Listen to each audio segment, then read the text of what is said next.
At dahil kompleto na, makakapag second advancement na rin tayo. At the same time, magkakaraft tayo ng epic na glider. Kapag ito ay tradable, ibebenta natin.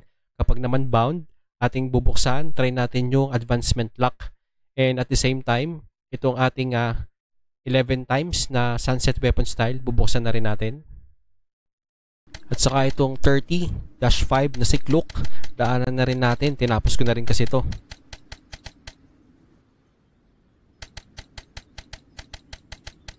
Tsaka may nagtanong sa akin, saan pa maganda bukod sa Avilios, sa Monteno Ruins, saan pa maganda mag-farm ng gold dito sa map na to. At the same time, mayroon tong magandang XP at mayroon ding loot na okay. At ito na ang ating second advancement. Kompleto ko ng higher seal. Tapos binili na natin, mabibili to sa guild shop. And proceed na tayo dito sa advancement. Okay, craft. Success.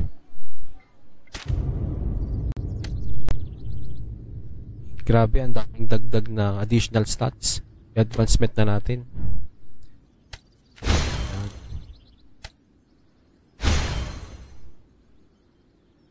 Ang astig. Kumikinang-kinang.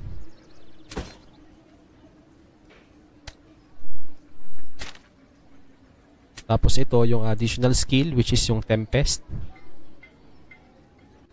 At sa achievement natin, nakuha na natin itong epic na weapon style.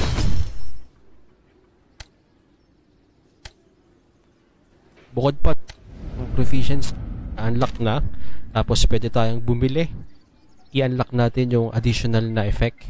So maximum of 10 lamang ito. May certain number. Kung alin yung halimbawa ito, pinilik yung 4, which is yung increased weapon damage. Dito 2. Tapos additional 4. Kasi 10 lang yung accumulated ko ngayon. Kaya 4, 4, 2. Tapos yung pura niya. So naka-epic tayo ngayon na mount. Epic na weapon style. Tapos ang laki din nga pala ng dagdag ng weapon style na to. Ayan. 23, range damage 15, at saka yung skill damage. Kaya siguro hindi ko pa nabili to, itong mount at saka weapon style, kasi naka-epic nga naman. And ngayon syempre mag-aano tayo ng glider, craft natin. Baka maka-epic din tayo na glider. Magtatatlo yung epic. Okay, craft na natin yan.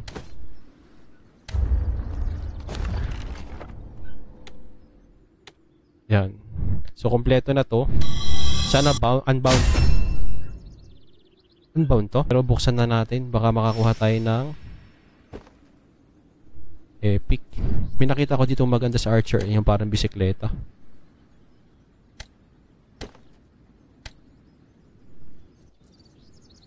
Okay, open natin.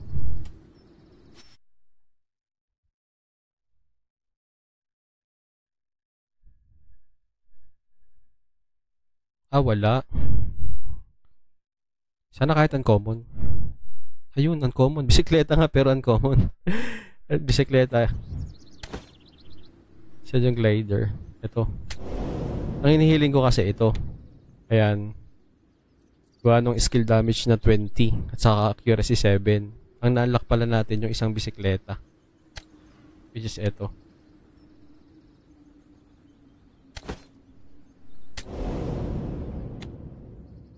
Okay na din. Accuracy 2. Skill 7. Okay din. Okay na din to. Equip na natin. Experience skin 18. Itong isa 15. Ito may accuracy 1. So ito na. Mas ganda to.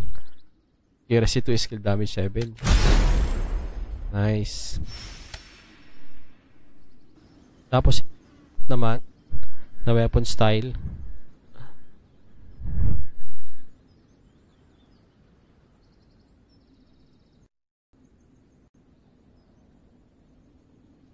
Sana magpula.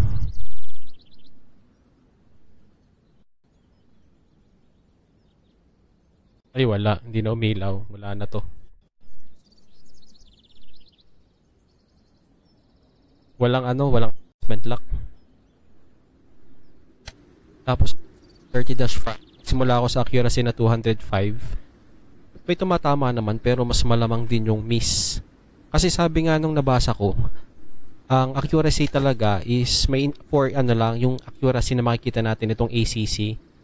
Parang effective lang talaga siya dito sa mga main quest. May instances talaga yung PvE accuracy na makikita natin, parang hindi siya nagka-count daw sa main quest, hindi daw siya nagka-count.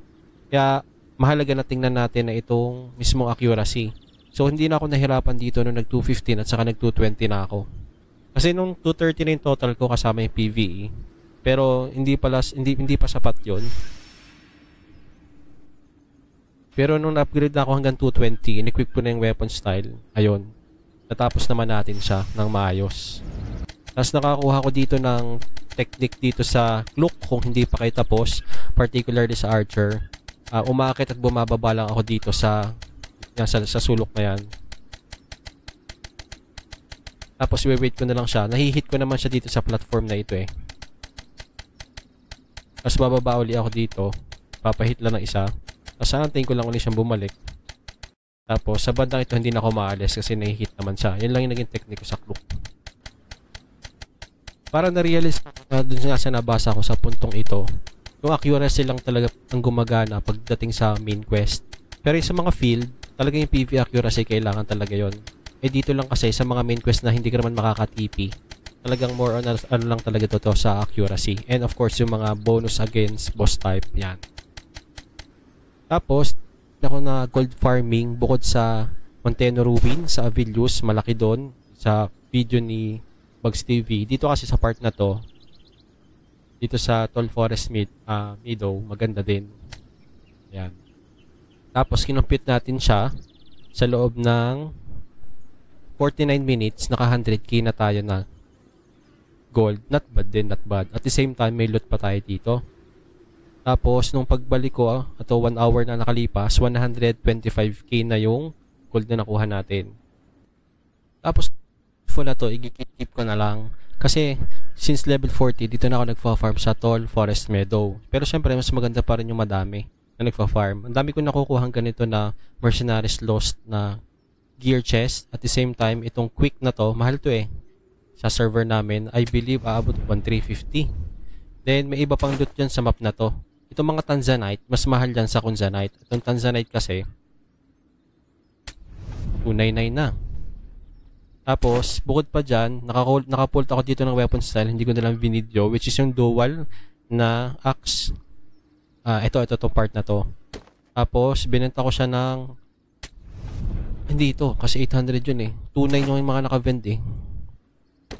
Ito ata. Nabenta ko siya ng 700. Yung huling nakita ko kasing nakabend, parang 2.9 pa. Bumaba na. So, nabenta yung 700 ko dito. So, maganda mag-farm dyan. Bukod pa dito sa broken snail shell. Ito pang fireball. Maganda dyan.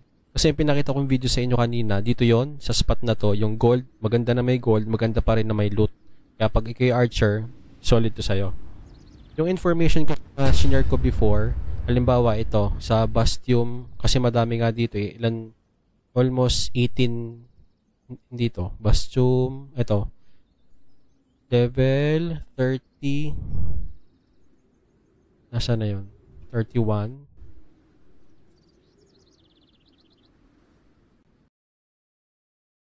Marami ka dito. Always 8. Yung information siya dito sa Korean na website na nag-update sila. Tinranslate ko na lang kung alin yung may pinakamaraming map na monster na nagpapatak, ilan yung pinapatak niya per kill. Pero syempre, hindi na tayo dapat mag-base sa ganun. Ang looting system naman is random kung ano mapatapat. So, mas mahalaga pa rin talaga na fast kill ka. Fast kill. Halimbawa, yung isang player, umaabot ng 3 hits bago niya mapatay yung monster. Tapos, ikaw naman na fast kill, 1 hit lang. So, halimbawa, nakaka 100 siya, 3 hits. Eh, ikaw, kung ikaw ay 1 hit, makaka 300 ka agad na, na monster. So, lamang ka ng 200. Sa 200 na yon baka makalot ka talaga. So, iba pa rin pag fast kill, magpalakas ng damage, and at the same time, hindi ka nababawasan masyado sa potion. Kaya sa part na to, sa Tall Forest Meadow, bukod nga sa gold, dito pa rin ako nagpapa diamond. Just may share pa ako sa inyo nga pala na magandang pagkunan din ng dayas. Siyempre, at madami naman sa atin ng mga free to play. Pero sana ma-take advantage nyo rin itong tinatawag natin sa request dito sa crafting. Ayan. Kasi kung ikaw ay umabot man dito sa export, halimbawa dito sa amin, ang laki 251, 100. Kapag nakasampu ka niyan, sa mga 15 pa nga, ay aabot ka ng 1k per day dito lang sa crafting. Ang lagay na kasi ng crafting ko ngayon, 78%, malapit na ako sa professional. So, ang una, apprentice, veteran. Napakadali naman mag-veteran. Tapos, professional. Ang target ko talaga expert. So, konti na lang yung kailangan kong i-craft. Ilang points na lang yan? 17, 8 plus 8. So, yun na lang, 25 plus. So, kaya kasi ako na-late din dito sa dito sa skill. Kulang pa kasing skill. Mas inuna ko yung sa crafting kasi habol ko muna ay diamond. Madali na to para sa akin eh. Kasi dito sa pagkakaraft nga ng dito, si specialize, nangangailangan talaga dito ng halimbawa ay palit tayo dito. Ito, 25k na agad. Bumili ako ng maraming rough leather. Yung mga nag-great success dito, nabebenta ko naman. Kaya, sulit yung binibili ko ng rough leather. Tapos dito, minsan nga, isang craft ko, 3M yung nagagastos ko. So, ayan, madadagdagan siya. Halimbawa, bili tayo ng rough leather na 5 per 5. So, bili tayo dito. Ayan. Okay na to. Halimbawa, 58 dayas. Tapos, magkakrap tayo ng ilan.